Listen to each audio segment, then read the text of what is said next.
When someone's actions don't match their words, I often find that their actions are a more reliable indicator of their true intentions.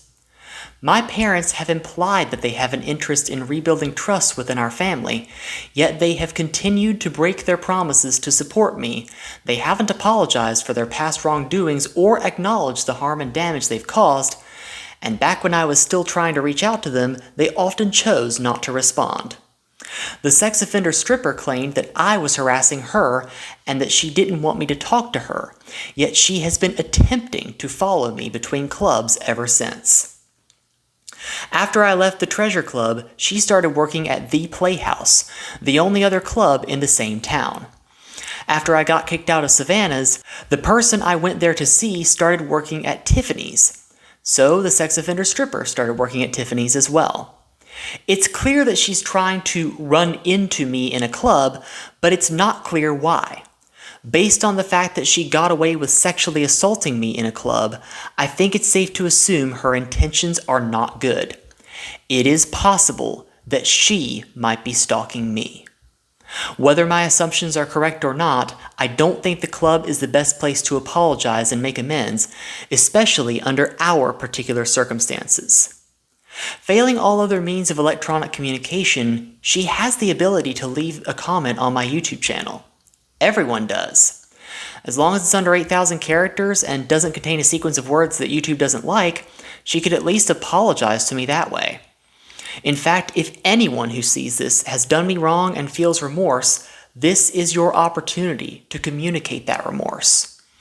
Remember, a genuine, heartfelt apology is not a sign of weakness. It is a sign of strength and character. In the early 2020s, several companies came under fire because they threw a pizza party for their employees instead of offering bonuses or raises. Workplace pizza parties are insulting because they are a cheap and inadequate substitute for proper compensation and improved working conditions. Such gestures are dismissive of the hard work and value employees bring to the company, exclusionary of those who may have different dietary needs or personal preferences, and a smokescreen for deeper issues that may be caused by poor management.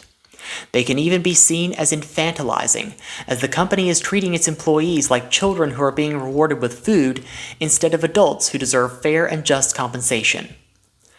I've already mentioned what my abusive parents did to me, and obviously I deserve to be compensated for having to endure that. I thought I would finally get what was long overdue to me when they promised to pay me $4,000 a month. But after months of failing to keep their promise, they had a pizza delivered to my doorstep instead. Seriously. Needless to say, I got angry, and they used my angry response to convince other people that I was the bad guy. What they conveniently failed to mention was that they instigated my response by lying to me and avoiding responsibility for their actions. That's another thing malignant narcissists do. They find ways to hurt you that other people won't recognize as such, and they highlight your inevitable reaction to convince others that they're the victim. Why didn't you block me? I forgot my... And why'd you offer to see me at the club for free? Oh, I thought that... And why'd you go and dry hump me in the back? No, I didn't do just... And why did you follow me to the Playhouse? And why'd you follow me to Tiffany's? And... No, wait, it's not what you think. This is a big misunderstanding. You've got to believe me. Listen, I am telling you, you better listen to me, SpongeBob. You like Pingrobb, don't you, Ellie? Emotionally immature people sometimes pretend to hate someone they have feelings for, because they feel a need to mask their true feelings.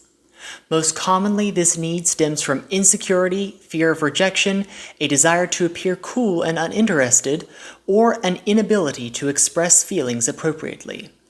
These people end up teasing, ignoring, and acting rudely towards the ones they love, sometimes to the point where they lose the people they love altogether.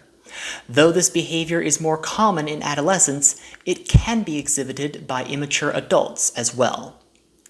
The sex offender stripper often insulted me in front of others.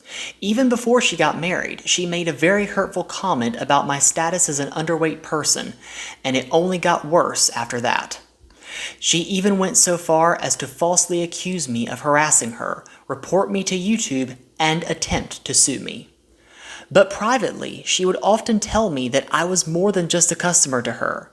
She stated that she actually gave a damn about how my week went, and would often do things with me in private that she wouldn't do with anyone else. This seems a bit extreme for a mere case of negging, but her feelings for me are also extreme. If they weren't, she wouldn't have put her marriage, career, and freedom on the line just to hump me one time for her own carnal pleasure.